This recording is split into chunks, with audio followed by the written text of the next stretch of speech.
नमस्कार साथियों, अभी आप सुन रहे हैं रेडियो धूम 89.6 और मैं हूं आपका दोस्त आरजे राघव।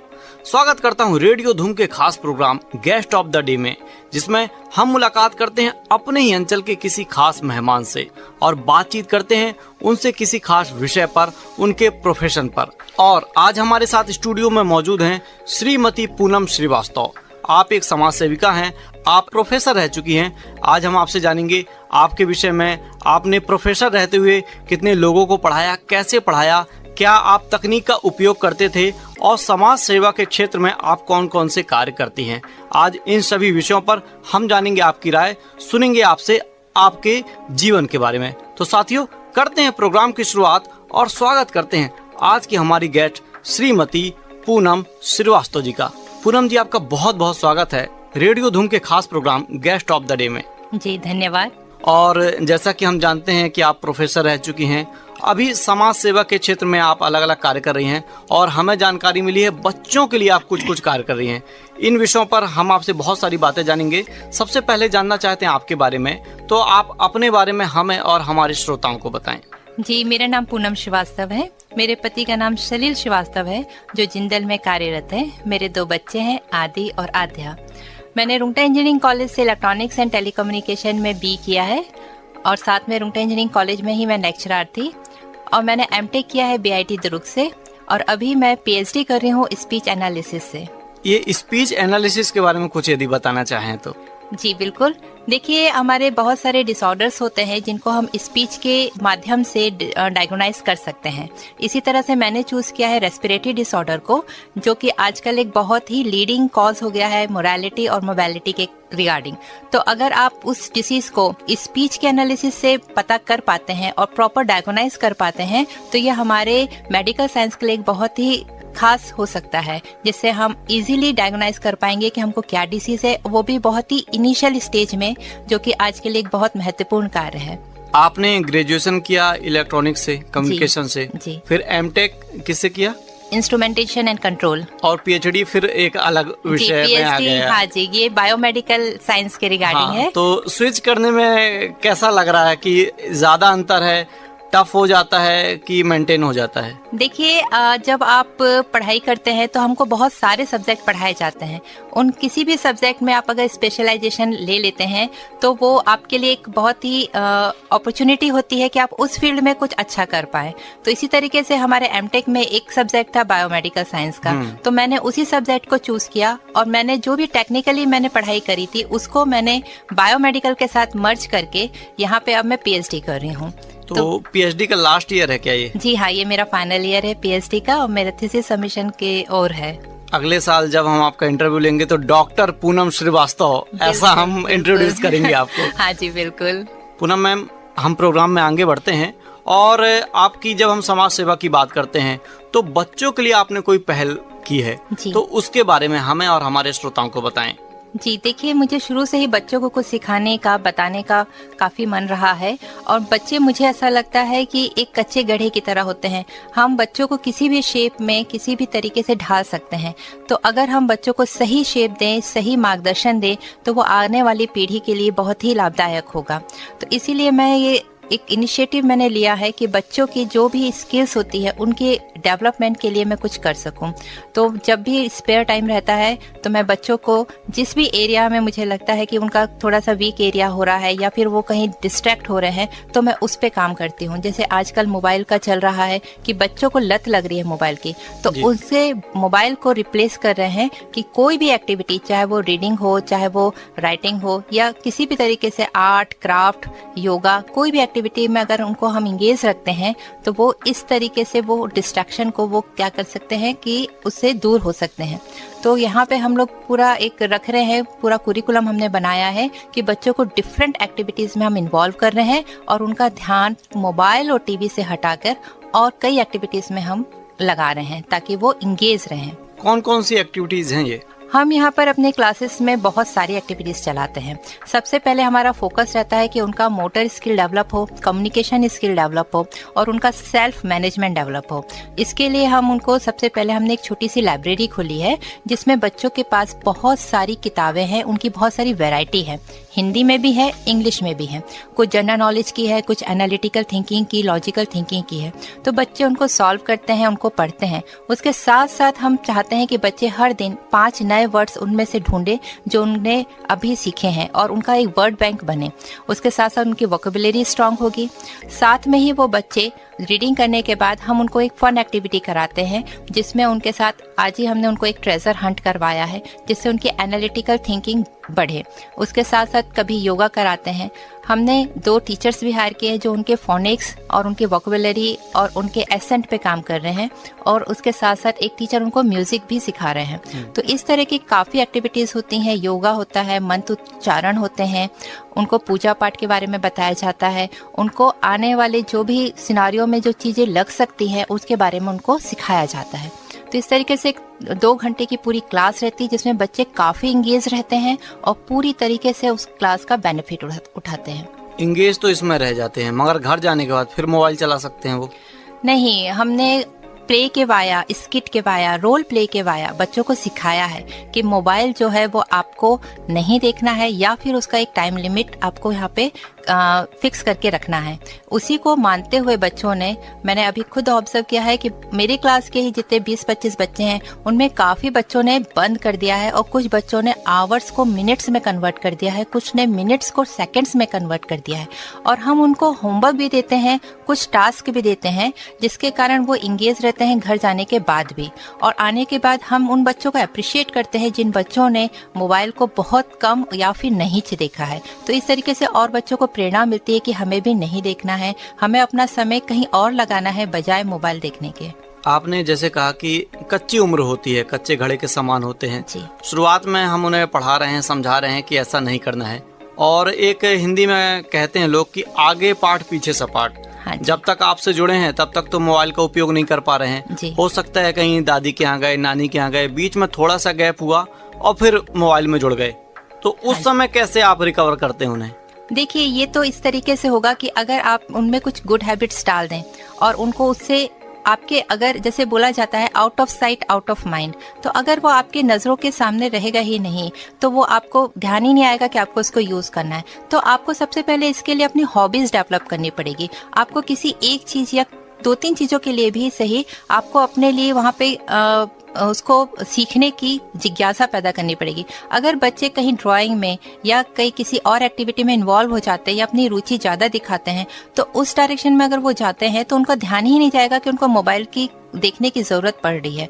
तो वो उसी में इतने ज़्यादा अपने आप को इंगेज पाएंगे या खुशी पाएंगे कि उनको मोबाइल की ज़रूरत ही नहीं पड़ेगी, क्योंकि मोबाइल से उनको कोई भी चीज़ को सीखने की कुछ नहीं रहता। उनके पास खाली समय रहता है, इसीलिए वो समय को काटने के लिए वो सिर्फ मोबाइल देखते हैं, मोबाइल से सीखते कुछ नहीं है। तो वो खाली समय में अगर आप उनको इंगेज कर पाते हैं या उनको किसी तरह की एक्टिविटी करवा पाते हैं या उनको हैबिट डलवा पाते हैं कि अगर आप फ्री हैं तो आप कुछ करिए, आप कुछ सीखिए, या आप कुछ नहीं तो आप कुछ शेयर करिए या अपनी डायरी मेंटेन करिए, डायरी लिखिए, इस तरह की कोई भी अगर एक्टिविटी की हैबिट्स डालते हैं तो वो ऑटोमेटिकली मोबाइल छोड़ देंगे।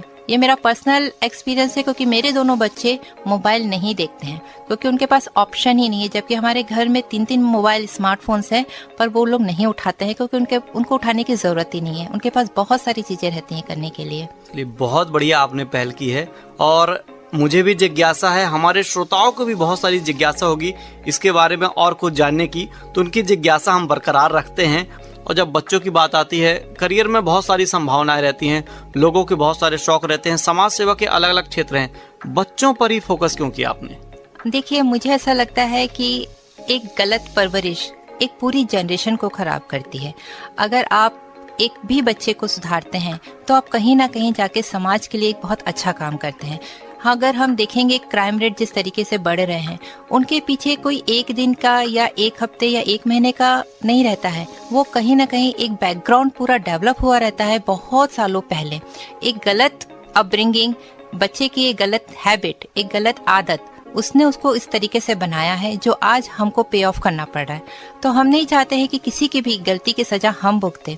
तो हमारा एक थोड़ा सा भी कंट्रीब्यूशन अगर ऐसा होता है कि हम बच्चों को सही मार्गदर्शन दें, उनको एक सही रास्ता दिखाएं और उनको ये बताएं कि एक जो लाइफ हमको मिली है वो बहुत कुछ करने के लिए मिली है, बहुत कुछ सीखने के लिए मिली है। आप कहीं भी जब पहुंच सकते हैं, लाइफ में बहुत कुछ कर सकते हैं, तो वो हमारे लिए, हमारे साथ साथ समाज के लिए भी एक बहुत अच्छा उदाहरण हो सकता है। और बच्चे आप देखेंगे कि माचिस की तीली की तरह होते हैं। अगर आप उनको जलाते हैं तो वो प्रज्वलित होकर रोशनी भी दे सकते हैं और वही माचिस की तीली आग भी लगा सकती है।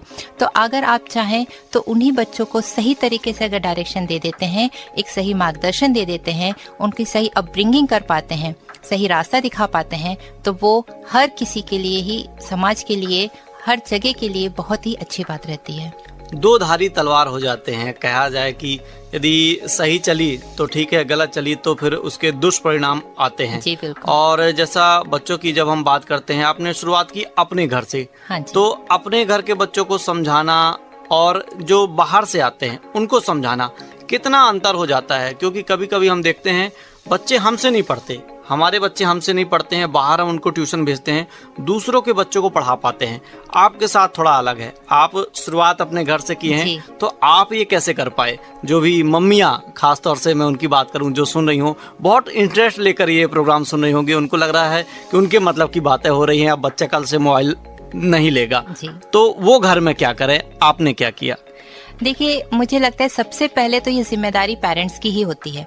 बच्चे आपको देखकर, आपको ऑब्जर्व करके ही बड़े होते हैं और आपसे ही सीखते हैं। 80 to 90% बच्चे वही करते हैं जो पेरेंट्स को वो देख के सीखते हैं। तो अगर आपको कोई भी हैबिट डेवलप करानी है, चाहे अच्छी हो चाहे बहुत अच्छी हो, तो सबसे पहले आपको उनका रोल मॉडल बनना पड़ेगा। सबसे पहले आपको मोबाइल को बंद करके रखना पड़ेगा, आपको मोबाइल अपने लाइफ से हटाना पड़ेगा।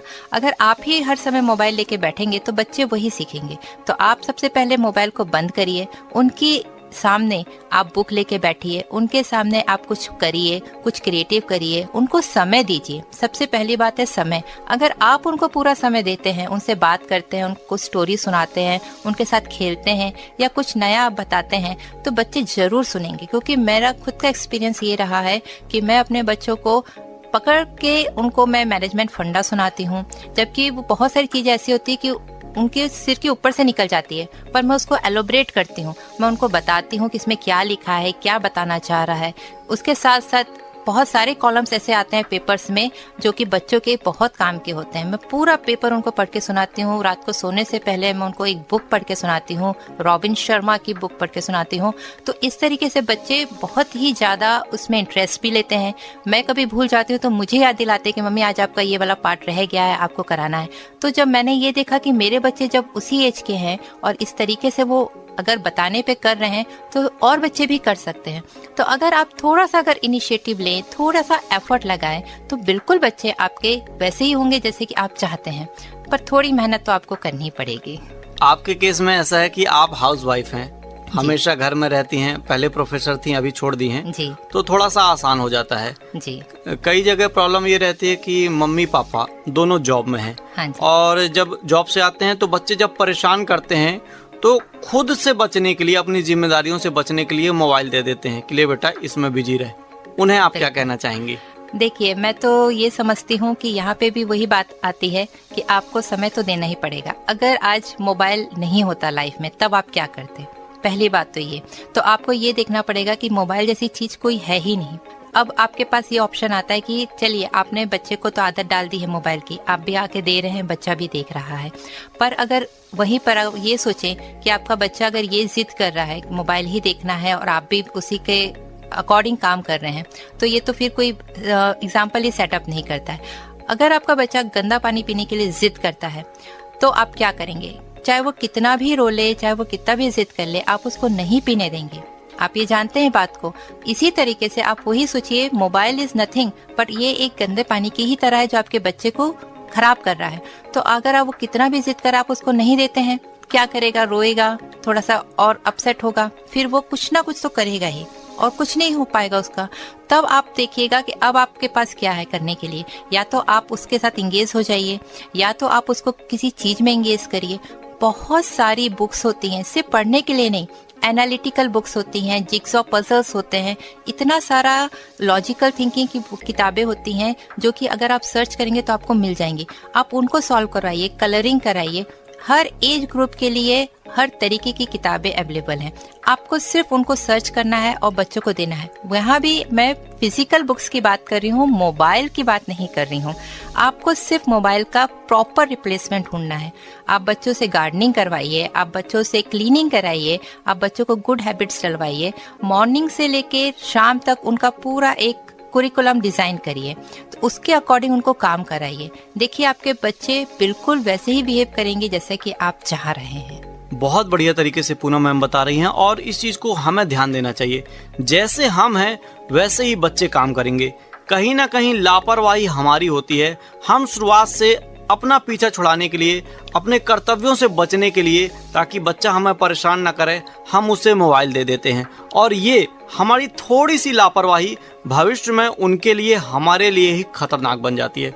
बहुत बढ़िया तरीके से आपने बताया। पहले हम बात कर रहे थे कैसे पेरेंट्स अपना पीछा छुड़वाने के लिए, अपने कर्तव्यों से थोड़ा सा बचने के लिए, अपने बिजीनेस से थोड़ा सा बचने के लिए बच्चों की आदत बिगाड़ देते हैं जी। और इस आदत को बिगाड़ने में कहीं ना कहीं कोरोना काल भी साबित हुआ है। आप देखें कि एक समय था स्कूल में मोबाइल ले जाना अलाउ नहीं था जी। अब फिर एक समय आया कि मोबाइल के दम पर ही पूरे स्कूल चले। हाँ जी। तो जरूरी हो गया। उस समय फिर कैसे किया जाए, और जो आदत पड़ चुकी है अब भी वही आदत है। अलग अलग स्कूल्स एक ग्रुप बना दिए हैं जिसमें उस क्लास के टीचर हैं, पेरेंट्स हैं, बच्चे हैं, तो कहीं ना कहीं अनिवार्य कर दिए हैं, मैंडेटरी कर दिए हैं जी। तो इससे कैसे बचें? जी देखिए, एक बहुत पुरानी कहावत है जो हर समय हर काल में शायद लागू होती है, अति सर्वत्र विदिते। तो देखिए, अगर आप किसी भी चीज को, चाहे वो मोबाइल हो, टीवी हो, किसी भी चीज को अगर आप देखते हैं, अगर आप उसको संयम से यूज करते हैं, लिमिट में यूज करते हैं, तो उसकी कभी भी कोई बुराई नहीं है। आप उसको, कोई प्रॉब्लम नहीं, आप उसको यूज करिए। पर अगर आप वहीं पे लिमिट क्रॉस कर जाते हैं, उसकी लत लगा लेते हैं, आदत लगा लेते हैं, तभी वो आपको प्रॉब्लम क्रिएट करके देता है। अगर पढ़ाई के लिए यूज हो रहा है मोबाइल, तो कितने आवर्स यूज हो रहा है? 1 घंटे, 2 घंटे, उसमें कोई दिक्कत ना कल थी, ना आज है, ना आगे कभी होगी। पर अगर उसी समय अगर आप ये देखेंगे कि आवर्स अगर आप बढ़ते जा रहे हैं, और बात यहाँ पे हो रही है कि मोबाइल की लत की, तो अभी रिसेंटली मैंने एक न्यूज़पेपर में पढ़ा था कि एक बच्ची को, 11 साल की बच्ची थी, उसको उसके पेरेंट्स ने मोबाइल एज अ गिफ्ट दिया था। वो लड़की 15 साल के होते होते डिप्रेशन में चली गई। उसके हाथों की फिंगर्स तक मुड़ गई थी और उसको रियलाइज नहीं हो रहा था कि वो किस वर्चुअल वर्ल्ड में रह रही है। और वो लड़की, जब उसको फील हुआ, एक बार सो के उठती है तो उसको फील होता है कि उसके साथ क्या हो रहा है। उसका दिमाग किसी भी चीज में ना फोकस कर पा रही है, ना किसी चीज में कंसंट्रेट कर पा रही है। तब उसने फील किया कि ये मेरी लाइफ नहीं है जो मुझे जीनी है। तब उसने एक फॉरम बनाया, से नो टू मोबाइल, और उस फॉरम के अंडर उसने उन बच्चों को अपने साथ जोड़ा है जिन बच्चों को मोबाइल के कारण इस तरह की एंजाइटी और इस तरीके से डिप्रेशन, इस तरीके से लोनलीनेस फील हो रहा था। और उसके बाद उसने क्या किया, इस फॉरम के चलते बहुत सारे बच्चों को मोबाइल से दूर किया है। हम नहीं चाहते ये फॉरेन की बात हमारे इंडिया में भी लागू हो। हम नहीं चाहते कि हम कब ये बच्चों को वहां तक पहुंचाए और पोस्ट में जाने के बाद उसकी कोई रेमेडी करें। हमें जब पता है, हम दूसरों से ही देखकर ये सीख सकते हैं कि हमें वहां तक नहीं पहुंचना है। हम प्री में काम करते हैं, हम बच्चों को लत लगने ही नहीं देते हैं, क्योंकि हमारा कल्चर ये नहीं, इस तरीके की चीजों को सपोर्ट ना कल करता था ना आज करता है। फॉरेन का कल्चर अलग था, वहाँ की चीज़ें अलग हैं। हम यहाँ पर एक दूसरे से काफ़ी जुड़े हुए हैं। हमारे यहाँ पे आज भी जॉइंट फैमिलीज हैं, तो बच्चों को अकेलापन, डिप्रेशन, ये सब चीज़ें, फ्रस्ट्रेशन, ये तो आना ही नहीं चाहिए। और इसके लिए चलते हमको क्या करना चाहिए, बच्चों को जितनी भी चीज़ें आती हैं काम, उतनी चीज़ों के लिए आप उनको वॉच करिए कि वो क्या देख रहे हैं। अगर पढ़ाई भी कर रहे हैं तो उसमें लिमिट रखिए, जितना पढ़ना है उतना ही उनको पढ़ने के लिए दीजिए। उसके बाद वो किसी भी सोशल मीडिया में उनको अभी 18 साल से पहले नहीं जाने दीजिए, क्योंकि ये सब चीजें कहीं भी हेल्प नहीं कर रही है। आप कितने भी बड़े एग्जाम क्रैक करने वाले बच्चे से पूछ लीजिए, उसका एग्जाम कभी भी व्हाट्सएप या FB के चलते उसने क्रैक नहीं किया है। आज कोई भी IIT स्टूडेंट जिसने IIT रिसेंटली भी क्लियर किया होगा, उससे आप पूछिए कि क्या सोशल मीडिया ने 0.0% भी कंट्रीब्यूट किया उसकी पढ़ाई में या फिर उसके सक्सेस में? नहीं। तो आप ये देखेंगे कि पढ़ाई में सोशल मीडिया या मोबाइल का रोल नहीं रहता है। अगर रोल रहता है तो सिर्फ उतना ही जितना उसका होना चाहिए, ना कि वो पूरे के पूरे उसके ऊपर डिपेंड करें। तो इसीलिए हमको सिर्फ चीज़ों को लिमिट करना आना चाहिए, और बच्चों में आप वॉच करिए कि वो क्या देख रहे हैं और कितना देख रहे हैं। इसी से आप उनको कंट्रोल कर सकते हैं। मैम, कभी कभी ये प्रश्न आता है कि कहना तो आसान है जी। करना मुश्किल है, सभी चाहते हैं ऐसा मगर हो नहीं पाता है, तो फिर अंततः क्या करना चाहिए, कितने कड़े कदम उठाने चाहिए? हर घर की ये समस्या है जी। और ये तो ऐसी समस्या बन चुकी है कि लोग इसे समस्या मानते ही नहीं है। ऐसा लगता है ये तो हर घर में होता है, तो अंततः क्या कर सकते हैं? देखिए, आजकल का सिनारियो बहुत हद तक सहूलतों पे डिपेंड करने लगा है। हर इंसान अपनी सहूलतों के हिसाब से काम करने लगा है, जबकि पहले ऐसा नहीं था। हमारे समय में बहुत सारी चीजें थी, जैसे केबल आया था, डिस्क एंटीना आया था और बच्चे उनकी मूवीज देख के बिगड़ रहे थे। तो हमारे टाइम पे भी बहुत सारे पेरेंट्स ऐसे थे जिन्होंने नहीं लगाया था केबल, और सिर्फ बच्चों को एक लिमिटेड आवर्स के लिए ही टीवी देखना अलाउ था। उसमें भी जो वो देख सकते थे वही उनको अलाउ था। तो उन बच्चों का आज भविष्य देखिए आप, कोई DRDO में है, कोई इसरो में है, कोई IIT क्लियर कर रहा है, और जिन बच्चों के ऊपर नहीं एक्शन लिए गए उन बच्चों का भविष्य देखिए। तो देखिए, शक्ति तो हर जगह आपको लगानी ही पड़ेगी, और ये शक्ति सिर्फ पेरेंट्स ही लगा सकते हैं। ये उसी तरीके से है जैसे आपके धनुष में, जब आपका जो धनुष का रहता है तार, आप उसको जितना टाइट रखेंगे, जितना खींच के आप उसको बांधते हैं, आपका तीर उतना ही सही जाके निशाने पे लगता है। अगर आपने उसको लूज रखा है तो आपका तीर अपने लक्ष्य तक नहीं पहुंच पाएगा। और ये जो है तार, ये सिर्फ पेरेंट्स ही हो सकते हैं। तो जब आपको अपने बच्चे को एक लक्ष्य तक पहुंचाना है तो शक्ति तो आपको दिखानी ही पड़ेगी।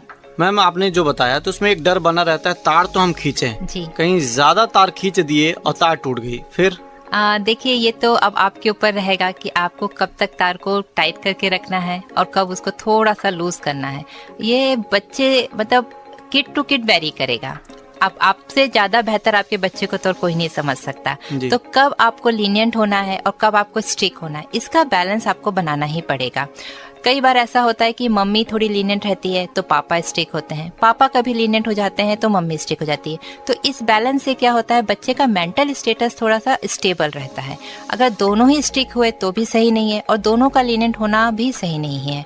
इससे बच्चा थोड़ा सा, या तो फिर हाथ से, मतलब आप बोल सकते हैं कि बच्चा थोड़ा सा गलत डायरेक्शन में जा सकता है, या तो फिर वो प्रेशर में आ सकता है। तो आपको थोड़ा सा समझते समझते इस चीज को समझना पड़ेगा कि आपको कब स्ट्रिक्ट होना है और कब उसको थोड़ा सा लेट गो करना है। 2 घंटे की आपकी क्लास है। हाँ, क्लास है आपने जैसा कहा, और 2 घंटे में कौन कौन सी एक्टिविटीज रहती हैं? क्या ये रेगुलर क्लास लगती हैं या वीकली, 1 डेज, 2 डेज? जी, ये पूरे दिन लगती हैं, मंडे से लेके सैटरडे तक रोज रहती हैं ये क्लासेस। अभी जो क्लासेस चल रही है उसमें हमारा मेन फोकस है रीडिंग स्किल इम्प्रूव करना।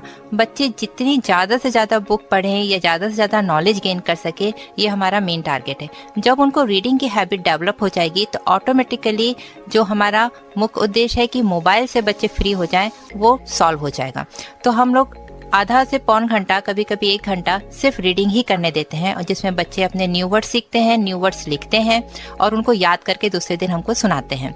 दूसरी चीज रहती है कि 1 घंटा जो रह जाता है उसमें हम बच्चों को फन एक्टिविटी कराते हैं। ये फन एक्टिविटी सब चीजें कॉम्प्रोमाइज करती है, जिस तरीके से एनालिटिकल थिंकिंग हो गया, लॉजिकल थिंकिंग हो गया, कम्युनिकेशन स्किल हो गया। ये सब चीजें हम लोग पढ़ा के या बोल के नहीं बताते हैं, इनके बच्चों को हम लोग रोल प्ले देते हैं। बच्चे कभी कुछ बनकर आते हैं और एक्ट करके दूसरे बच्चों को बताते हैं कि क्या चीज, जैसे अभी हमने जो मोबाइल के लिए किया, स्किट किया, वैसे ही हमने बच्चों को स्ट्रेंजर से बात नहीं करनी है, कैसे उनको अवॉइड करना है, उस तरीके से हमने बताया। फिर हमने गुड हैबिट्स के रिगार्डिंग गुड फूड और जंक फूड, इनके बीच में कंपैरिजन बताया। फिर उसके साथ हमने सेफ्टी मेजर्स बताया। तो ये सारी एक्टिविटीज बच्चे खुद परफॉर्म करते हैं, हम उनको मेंटोर करते हैं, पर परफॉर्मेंस पूरी बच्चों की ही रहती है। तो जब बच्चे बच्चों से सीखते हैं तो वो ज्यादा अच्छे से सीख पाते हैं। इसी के साथ उनकी कम्युनिकेशन स्किल को डेवलप करने के लिए हम उनको थॉरोली इंग्लिश में ही बात करने के लिए प्रोत्साहित करते हैं। बच्चे ज्यादा से ज्यादा इंग्लिश के वर्ड्स यूज कर पाते हैं, एक दूसरे से इंटरेक्ट कर पाते हैं और नए वर्ड्स को सीखते जाते हैं। फिर इसके साथ साथ हम बच्चों की मोटर स्किल डेवलप करने के लिए उनकी फिजिकल एक्टिविटीज करवाते हैं। कभी उनको लेकर हम लोग बाहर जाते हैं, जिस तरीके से मैंने आपको बताया। आज पूरा ट्रेजर हंट कराया और हमने पूरी जिंदल कॉलोनी का जो एरिया था, टावर एरिया था, उसको हमने कवर अप किया था। तो बच्चों ने पूरा ढूंढ के एक एक चिट को, एक एक क्लू को पकड़ के पूरा ढूंढा है और ट्रेजर हंट को सॉल्व किया है। तो इस तरीके से उन लोग का एक फिजिकल एक्टिविटी भी हुई और एक एनालिटिकल थिंकिंग का भी उनका ग्रोथ हुआ। बहुत बढ़िया तरीके से आप बता भी रहे हैं। उम्मीद है ये जानकारी कई पेरेंट्स के बहुत काम आएगी और कई मैं ये कह सकता हूँ कि सभी पेरेंट्स के काम आएगी, क्योंकि आजकल ये घर घर की समस्या बन चुकी है। आपके यहाँ की नहीं है, क्योंकि आपने पहल की, बहुत बढ़िया पहल की, और एक आप उदाहरण सेट कर रही हैं कि मेरे यहाँ की नहीं है, इस वजह से किसी के यहाँ की भी नहीं होगी। और एक प्रश्न मेरे मन में भी आता है और लगभग सभी के मन में आता होगा। एक समय था जब बच्चों के पास पढ़ने के अलावा बहुत समय होता था, खेलते थे, जो बाहर के गेम रहते थे, आउटडोर गेम रहते थे, वो खेलते थे। अभी स्कूल के सिलेबस की बात करें, साथ में पेरेंट्स इतनी एक्टिविटीज उन पर थोप देते हैं, थोपना वर्ड मैं इस्तेमाल कर रहा हूँ, कि आप स्केटिंग करिए, आप डांस क्लास जाइए, आप ये क्लास जाइए, आप वो क्लास जाइए। इन सब के बीच ये 2 घंटे कैसे निकालें पेरेंट्स? देखिए, आजकल का सिनारियो ही एक कट थ्रोट कंपटीशन की तरह है। तो आप डिनाई नहीं कर सकते हैं कि अगर आप चाहे भी तो बच्चे सिर्फ पढ़ें और सारा समय मतलब रिलैक्स करें और इन सब एक्टिविटीज में पार्टिसिपेट ना करें। ये एक अपॉर्चुनिटी की तरह है और आपको जो करना है वो सिर्फ एक टाइम मैनेजमेंट को आपको अपने हाथ में रखना है, क्योंकि हर बच्चा ये कर ही रहा है और डिमांड है ये। तो आप इससे वो नहीं कर सकते हैं कि अगर आप नहीं कराते हैं तो आप वाकई पीछे रह जाएंगे। और आपको नहीं पता आपके बच्चे की कैलिबर के बारे में, आपको खुद नहीं पता रहता है, क्योंकि बच्चे कर पाते हैं। मैं ये नहीं कहूँगी कि आप बच्चे को प्रेशराइज करिए, मैं यहाँ पे वर्ड यूज करूँगी मोटिवेट करिए, क्योंकि मेरे खुद के दोनों बच्चे हैं, वो बहुत सारी एक्टिविटीज में इन्वॉल्व रहते हैं थ्रू आउट द सेशन। कभी कभी ऐसा होता है कि एक दिन उनको स्टेज पर एंकरिंग करनी है, दूसरे दिन उनके सीटीटी का एग्जाम होता है, तीसरे दिन उनका ओलंपियाड का एग्जाम होता है। तो हमको यहाँ पे सिर्फ, आप जब बोलते हैं कि प्रेशराइज जो बोल रहे हैं आप हो जाते हैं बच्चे, वो सिर्फ उसी समय हो पाते हैं जब आपने प्रॉपरली टाइम को मैनेज नहीं किया है।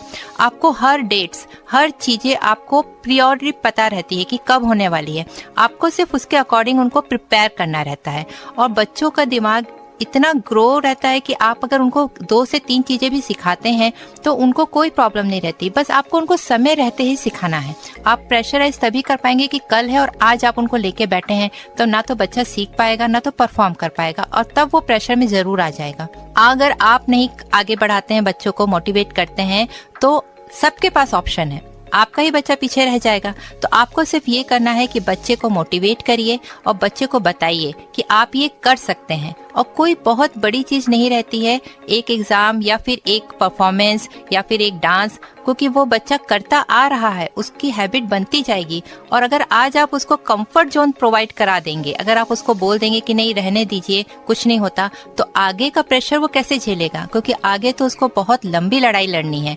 हो सकता है उसके 2-3 एग्जाम की डेट क्लैश करे या फिर उसको एक ही दिन में 2 एग्जाम देना पड़े, तब वो उस समय वो उससे फाइट नहीं कर पाएगा।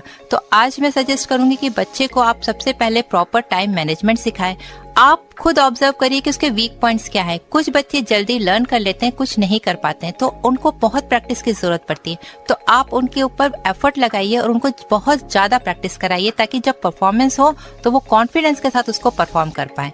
और ये पूरा सिनारियो ऐसा ही रहेगा, इसमें आप चेंज नहीं ला सकते हैं, एजुकेशन सिस्टम को आप नहीं बदल सकते हैं, बच्चों को एग्जाम्स देना ही है।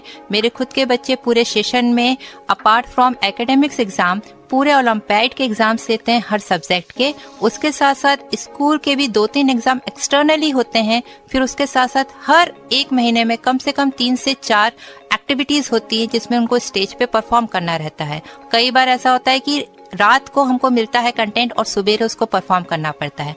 आप अगर मना करते हैं तो teachers are having option, but you are not having any option. तो आपको अपने बच्चे को रेडी रखना पड़ता है। हम कई बार बच्चों को कविताएं स्पेयर टाइम में याद करके रखवाते हैं, ताकि जब उनको पड़े जरूरत तो वो उस समय उनको उतना एफर्ट ना लगाना पड़े। तो इस तरीके से आपको एक थोड़ा सा पहले से प्रिपेयर रहना बहुत जरूरी है। तो ये इस तरीके से आप बच्चों को सिखा सकते हैं। कहीं ऐसा ना हो बचपना खो जाए। एक समय था, बहुत समय रहता था, खेलते थे, कूदते थे। अभी देखते थे पढ़ाई पढ़ाई पढ़ाई, आदर में भी जाते हैं तो भी पढ़ाई, फिर पढ़ाई, फिर पढ़ाई। तो कहीं बचपना खो जाता है। आउटडोर गेम की तो बात ही नहीं हो रही आजकल बच्चों के लिए, तो इसके बारे में आप क्या कहना चाहेंगे? देखिए, बचपना तो इस तरीके से है कि अभी भी मैं बात उसी चीज की करूंगी, टाइम मैनेजमेंट की ही करूंगी, कि आप 1 घंटा कोई चीज सीखते हैं या 1 घंटा कोई चीज पढ़ते हैं, तो आपका अगर मन उसी में लगता है तो आप एंजॉय ही करते हैं। बचपना क्या है, एक इंजॉयमेंट ही है। तो अगर आपको उसमें इंजॉय आ रहा है, हर बच्चा क्रिकेट नहीं खेलता है, हर बच्चा ड्राइंग भी नहीं करता है, हर बच्चा स्केटिंग भी नहीं करता है, पर बच्चा कुछ तो करता है, तो उसके मन का जो वो कर रहा है वो उसका बचपना है। तो अगर आप उसको वो करने दे रहे हैं तो आप उसका बचपना नहीं खोने दे रहे हैं। हाँ, अगर आप पढ़ाई से बात करते हैं तो पढ़ाई तो आपको 10 महीने करनी ही है, 2 महीने ही आपका रेस्ट है, जिसमें आपको आप चाहें तो उसको आप टीवी देख के या मोबाइल देख के निकाल सकते हैं, या फिर कुछ नया सीख के निकाल सकते हैं। वो भी आपको मुश्किल से 2 घंटे, बाकी पूरा दिन आपका है, आपको जो मन है आप करिए। पर वही बात आ जाती है कि उस मन में भी आप कुछ डिस्ट्रक्टिव ना करें, आप कुछ क्रिएटिव ही करें। तो इस तरीके से आपको उसको फिर से प्लान करना पड़ेगा। और पढ़ाई का जो रहता है वो, आज अगर आप कंफर्ट जोन की बात कर लेंगे फिर से, तो आपका फिर भविष्य डिस्टर्ब होगा, क्योंकि आपको अपने प्रेजेंट को, जब आप अपने प्रेजेंट को सही रखते हैं तभी आप फ्यूचर के बारे में बात करेंगे। और बच्चों का बचपना कहीं नहीं जाता है, ये सिर्फ एक मिथ्या है कि आप उनको पढ़ाई के लिए बोल रहे हैं उनका बचपना चला जाएगा। नहीं, इस तरीके से नहीं है। पढ़ाई हम लोगों ने भी की है, हम लोगों ने भी उसके साथ साथ बहुत सारी एक्टिविटी करी है, छुट्टियों में हमने भी काफ़ी चीज़ें सीखी हैं, समय दिया है। तो उसको ही लेकर आज हम इतना सब कुछ कर पा रहे हैं, या बच्चों के लिए भी कुछ कर पा रहे हैं। तो वो चीज़ तो उनको करना ही पड़ेगी, वो उनकी ज़रूरत है आज की। आपने जैसा कहा कि एक बच्चा हर काम नहीं कर सकता है, मगर एक कंपटीशन का ज़माना आ गया है। तो ऐसे पेरेंट्स को आप क्या कहना चाहेंगे जो बच्चों के उसको पैशन को देखते हुए काम नहीं कर पा रहे हैं? पड़ोसी यदि कुछ कर पा रहे हैं तो वो देखो उसके बच्चे जा रहे हैं तो तुम क्यों नहीं जाओगे, वो बच्चा तो बहुत अच्छा कर रहा है, इसमें तुम क्यों नहीं कर पा रहे हैं? तो अपने बच्चे की जो क्वालिटी है उसको नहीं देख पाते हैं, तुलना कर देते हैं। आप क्या कहना चाहेंगे इस विषय में? देखिए, यहाँ भी पेरेंट्स के माइंडसेट की ही बात आती है। पेरेंट्स को सबसे पहले बच्चों की साइकोलॉजी को समझना पड़ेगा। ये होना बहुत ही स्वाभाविक है कि किसी के बच्चे को आप अगर देखते हैं गोल्ड मेडल मिल रहा है, आना ये फीलिंग कि हमारे बच्चे को क्यों नहीं मिल रहा है, या फिर इस तरीके से फील करना कि हमारे बच्चा कहाँ पीछे रह जा रहा है, आप इसको पॉजिटिव लीजिए। मेरे दोनों बच्चों को ओलंपियाड एग्जाम्स में काफ़ी गोल्ड मेडल मिलते हैं, अभी भी मिलते ही जा रहे हैं। तो मेरे से बहुत सारे लोग इंस्पायर होते हैं, पर वो ऐसा नहीं रहता है कि उस डायरेक्शन में वो नहीं चाहते हैं कि वो अपने बच्चे को उस तरीके से प्रेशराइज करें। वो मुझसे टिप्स लेते हैं, वो मुझसे गाइडलाइंस लेते हैं, और मैं बाकायदा उन बच्चों को भी गाइडलाइंस प्रोवाइड कराती हूँ। जितने भी ओलंपियाड एग्जाम्स होते हैं उनके रिगार्डिंग जो भी नॉलेज मैंने अभी तक गेन करी है वो सब मैं उन लोगों को डिलीवर करती हूँ। मैंने एक ग्रुप बना रखा है जिसमें जितने भी बच्चे ओलंपियाड के रहते हैं उनको मैं जो भी बुक्स रहती हैं, जो भी कंटेंट रहते हैं, वे ऑफ एग्जामिनेशन, जिस तरीके से एग्जाम रहता है और किस तरीके से पढ़ना चाहिए, वो सब मैं बताती हूँ। तो इस तरीके से अगर पेरेंट्स एक हेल्दी वे में कंपटीशन रखते हैं तो मुझे नहीं लगता ये कुछ गलत बात है। फिर मैं वापस वहीं आता हूँ। आपने कहा मैंने ग्रुप बना रखा है, मोबाइल ग्रुप बनाया होगा आपने? जी। फिर तो बात वही आ गई, ये पेरेंट्स के लिए है। अच्छा, यहाँ पे मोबाइल ग्रुप में जितने भी हमारे पास पीडीएफ की फाइल्स आती है, क्योंकि ये बहुत वास्ट एरिया है, आप सब बुक्स नहीं खरीद सकते, पर आपको जब एग्जाम देना रहता है तो आपको लास्ट 5 इयर्स के पेपर्स को सॉल्व करना बहुत जरूरी रहता है, क्योंकि हर साल पैटर्न थोड़ा डिफरेंट रहता है। और ये ओलंपियाड का कोई प्रिस्क्राइब सिलेबस नहीं है, वो जो भी करंट आपका जो चलता रहता है क्लास, उसी के रिगार्डिंग वो आपको क्वेश्चन पेपर देते हैं। तो आपके पास जितने भी क्वेश्चन पेपर के सैंपल पेपर आते हैं, तो अगर आप ज्यादा से ज्यादा सॉल्व करते हैं तो आपकी नॉलेज उतनी ही बढ़ती है। ये पीडीएफ फाइल को ही हमको शेयर करना पड़ता है, इसके लिए हम पेरेंट्स एक दूसरे को पीडीएफ फाइल जिनके पास हो जाता है जमा, वो अपने आप को शेयर करते जाते हैं। अल्टीमेटली बच्चों के पास पीडीएफ फाइल ही जाती है, मोबाइल से ही जाती है, सॉफ्ट कॉपी ही जाती है। जी नहीं, हम उसका प्रिंट आउट निकाल के देते हैं। जी, इसी बात को मैं आपसे बुलवाना चाह रहा था कि ये ना सोचें कि पीडीएफ भेजे तो बच्चों को हम मोबाइल ही दे दें। थोड़ा सा खर्चा करें, बच्चों को प्रिंट आउट दें, हार्ड कॉपी दें, ताकि बच्चों को ये लगे कि हाँ अब मोबाइल नहीं मिलने वाला, चाहे पीडीएफ क्यों ना आई हो हमारे पास। बहुत बढ़िया बात कही आपने, और अल्टीमेटली हम यही आपसे जानना चाह रहे थे। और आपने कहा कि म्यूजिक भी बच्चों को सिखाते हैं। हाँ जी। तो म्यूजिक में क्या क्या सिखाते हैं? देखिए, वहाँ पे एक रिनोड सिंगर है, मैम है, एक संगीता देवते लेकर के मैम है, वो वहाँ पे बच्चों की क्लासेस भी लेती हैं।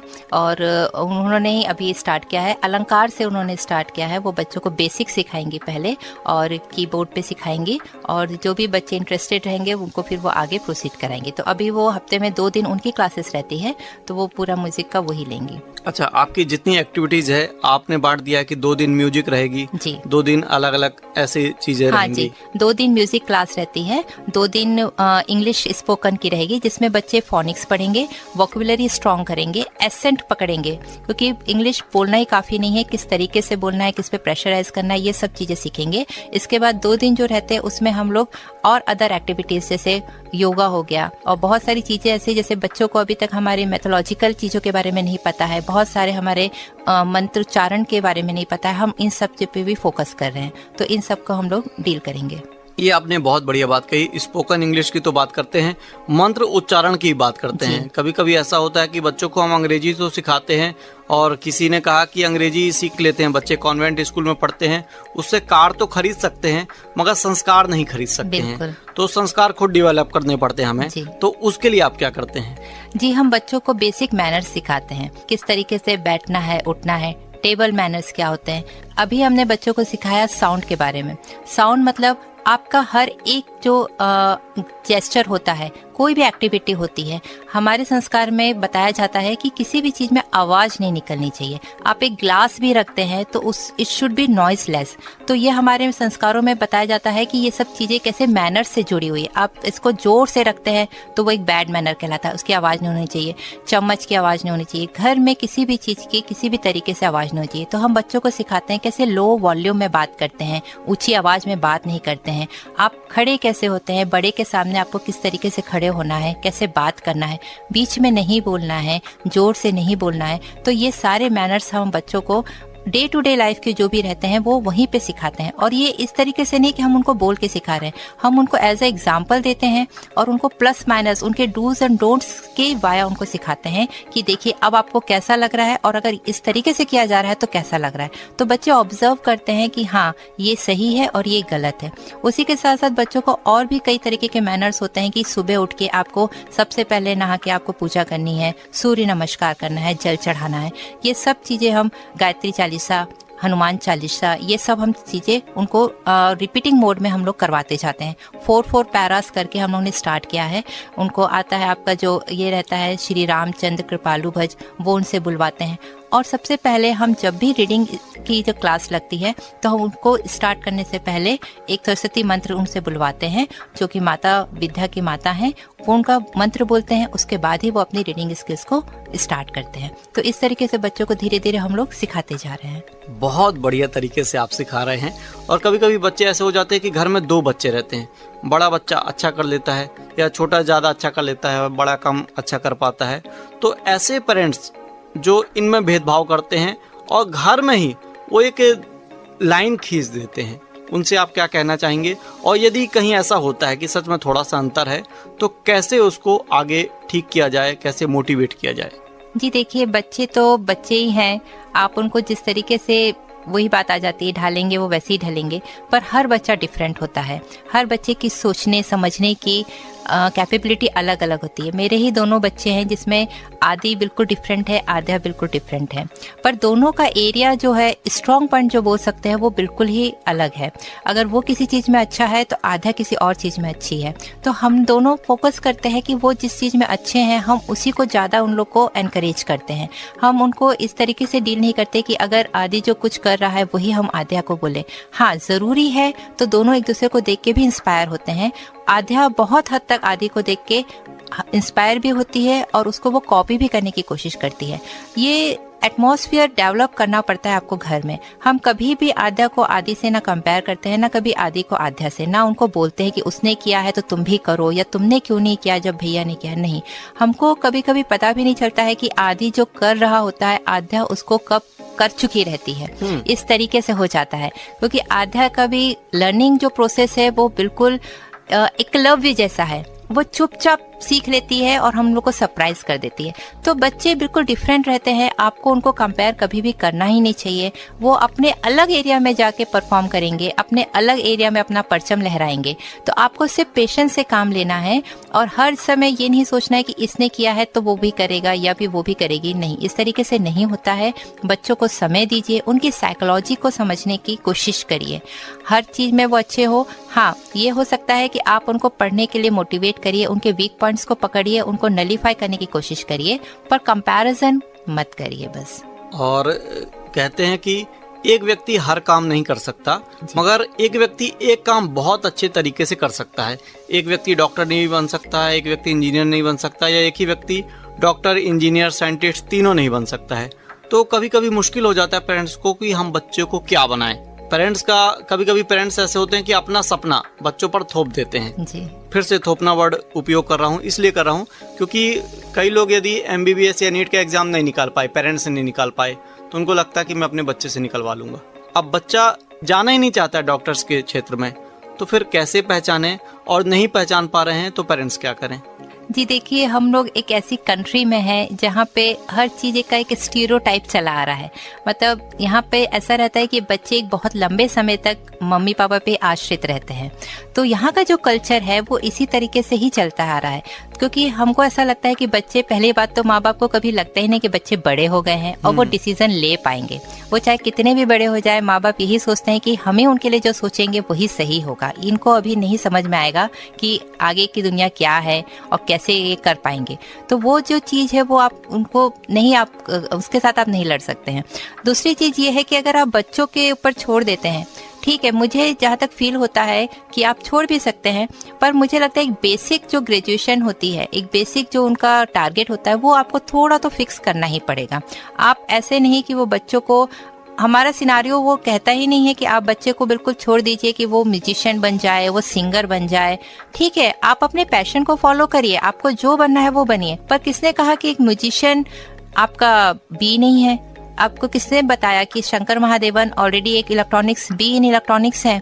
आपको खुद पता है सुशांत सिंह राजपूत बी इलेक्ट्रॉनिक्स थे, तो Kartik Aaryan B in electronics हैं, कृति सेनन है B in electronics. They are following their passion, but along with that उन्होंने अपनी पढ़ाई पूरी करी, उन्होंने एक स्टैंडर्ड, एक ग्रेजुएशन उन्होंने ली। तो कहीं भी अगर आप बोलते हैं कि आप IIT या डॉक्टर या जो भी आपका टारगेट है, आप उसको परस्यू करिए, क्योंकि हम देख रहे हैं ना आप में है कैलिबर है, तभी हम आपको प्रोसीड करने के लिए कह रहे हैं। फिर उसके बाद डिग्री लेने के बाद आपको अगर अपना फ्यूचर प्लान करना है या अपनी अर्निंग अपने पैशन से करनी है, तो you are free to do that. कोई भी पेरेंट्स आपको नहीं रोकेंगे, पर आपको एक बेयर मिनिमम डिग्री लेना बहुत जरूरी है, और वो भी इस तरीके से कि आप कभी भी आगे जाकर आपको कहीं दिक्कत ना हो। सिर्फ पेरेंट्स का यही कंसर्न रहता है। बहुत बढ़िया तरीके से आपने बताया, और आप PhD तो स्पीच वगैरह में कर रहे हैं। हमें लग रहा है आपने इनमें भी PhD कर रखी है कि कौन इंजीनियर था फिर एक्टर बन गया। बहुत बढ़िया तरीके से आपने एग्जाम्पल बताया। तो पेरेंट्स, यदि आप सुन रहे हैं तो बिल्कुल इस चीज़ को आजमाएं घर में। आप यदि कम से कम उनकी जो एक ग्रेजुएशन डिग्री है उसको कंप्लीट कराएं, भविष्य में जो होना है उनके जो क्वालिटी है वो तो निखर के आएगी ही। जी मैम, बात करते करते कब समय निकल गया हमें पता ही नहीं चला।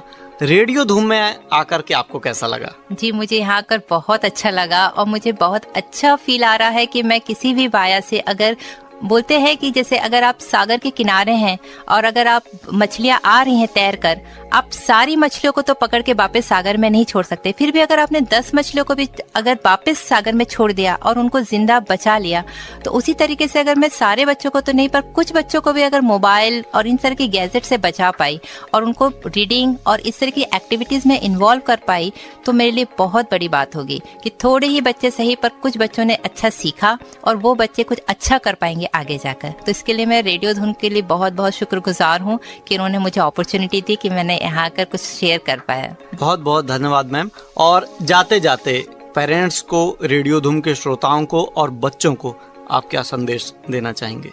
मैं बस यही कहना चाहूंगी कि बच्चे बहुत भोले होते हैं, मासूम होते हैं, उनका दिमाग बहुत ही कोमल होता है। ये जो मोबाइल है वो उनके दिमाग में बहुत सारी चीज़ें, बहुत गलत चीज़ें भर रहा है और उनको बहुत समय से पहले बड़ा कर दे रहा है, जो उनकी ज़रूरत ही नहीं है। आप बच्चों के साथ सिर्फ समय बिताइए, बच्चों को अच्छी चीज़ें सिखाइए, आप खुद अच्छा कुछ पढ़िए और बच्चों को बताइए। बच्चे सुनने के लिए तैयार हैं, वो कभी भी आपको मना नहीं करेंगे। आप उनसे बातें करिए, आपने लाइफ में जो भी सीखा है आप अपनी बातें उनसे शेयर करिए, उनको मोटिवेट करिए, उनको अच्छी अच्छी बातों की तरफ प्रेरित करिए। बच्चे बिल्कुल आपकी बात सुनेंगे, मानेंगे भी और आपके ही अकॉर्डिंग फिर वो काम भी करेंगे। तो आपकी जिम्मेदारी बनती है कि आप बच्चों के भविष्य को संवारें और उनको बहुत आगे तक ले जाने में उनकी मदद करें। बहुत बहुत धन्यवाद मैम आपका कीमती समय देने के लिए और बहुत बढ़िया बढ़िया जानकारी पेरेंट्स तक पहुंचाने के लिए, हमारे श्रोताओं तक पहुंचाने के लिए। जी, आपका भी बहुत धन्यवाद सर। श्रोताओं, अभी आप सुन रहे थे programme guest of the day. अंत में केवल एक लाइन मैं कहना चाहूंगा कि एक दिन में नहीं होगा मगर एक दिन जरूर होगा। यही एक आदत है बच्चों की मोबाइल पकड़ने की। एक दिन में तो नहीं छोड़ सकते हैं मगर एक दिन आएगा जब उनकी ये आदत छूट जाएगी। तो साथियों, आज के प्रोग्राम में बस इतना ही। मैं आरजे राघव आपसे विदा लेता हूं और जाते जाते आपको बता दूं, प्रोग्राम के प्रस्तुत करता थे रमा शंकर शुक्ला। तो अब मुझे दीजिए इजाजत, मैं मिलूंगा आपसे फिर किसी प्रोग्राम में। मगर आप कहीं जाइएगा नहीं, सुनते रहिए रेडियो धूम 89.6, क्योंकि आपके मनोरंजन की जिम्मेदारी अब है हमारी। नमस्कार।